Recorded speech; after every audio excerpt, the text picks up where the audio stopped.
ជីវិតនេះកើតមកទីមួយគឺគេមកទទួលវិបាករបស់កម្មអញ្ចឹងវាមានអីវាមានសុខមានទុក្ខតែយើងដឹងច្បាស់ថាសត្វលោកទាំងអស់ទាំងគេទាំងយើងដូចគ្នា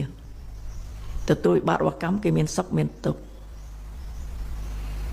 សួរតើទាំងអស់គ្នាចង់បានទុក្ខទេអត់ទេចង់បានសុខសេចក្តីសុខដែលយើងឃើញគេទទួលបានសុខយ៉ាងនេះយ៉ាងនោះឃើញគេសុខដោយសារគេមានទ្រព្យសម្បត្តិច្រើនឃើញគេមានសេចក្តីសុខដោយសារគេជួបជុំបងប្អូនកូនចៅគេមានសេចក្តីសុខដោយការបានទ្រព្យសម្បត្តិច្រើនគេមានសេចក្តីសុខត្រង់គេមានកិត្តិយសក្នុងសង្គមមានសិទ្ធិមានអំណាចជាដើម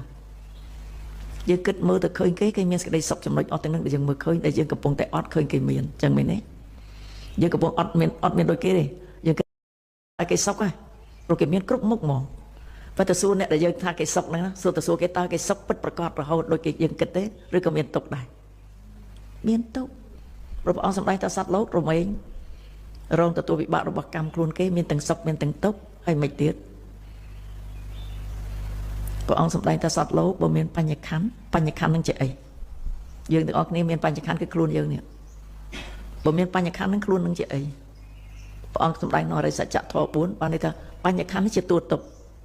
ចឹងមែនទេឥឡូវខ្ញុំសួរមកទាំងអស់គ្នានឹងទុក្ខដោយសារខ្លួនឯងនឹងទុក្ខទេ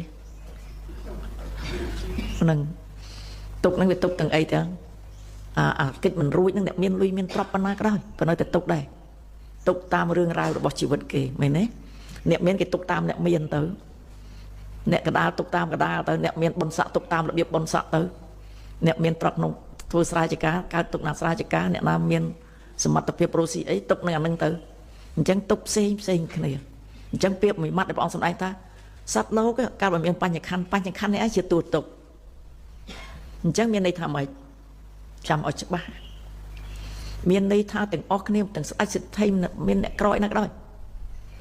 តែកើតឡើងមកនេះគេមានឥទ្ធិពលគេមានធម៌ពល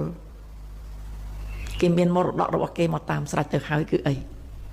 គេបង្កប់នៅក្នុងខ្លួនគេជីវិតគេណាគេបង្កប់ខ្លួនគេណានៅក្នុងជីវិតរបស់ខ្លួនគេហ្នឹងស្អីជរាជាធិមរណៈចឹងមែនទេអត់មានអ្នកណាចែកឲ្យទេគឺយកមកតាមខ្លួនតែម្ដងបន្តមកទៀតស្អីបន្តពីជរាជាធិមរណៈគឺស្អីគឺអ្វីគឺអកុសលវិបាកដូចខ្ញុំបាននិយាយចឹងអកុសលវិបាកវាមកតាមជាមួយដែរជំងឺផ្លូវចិត្តនេះក៏មកជាមួយដែរ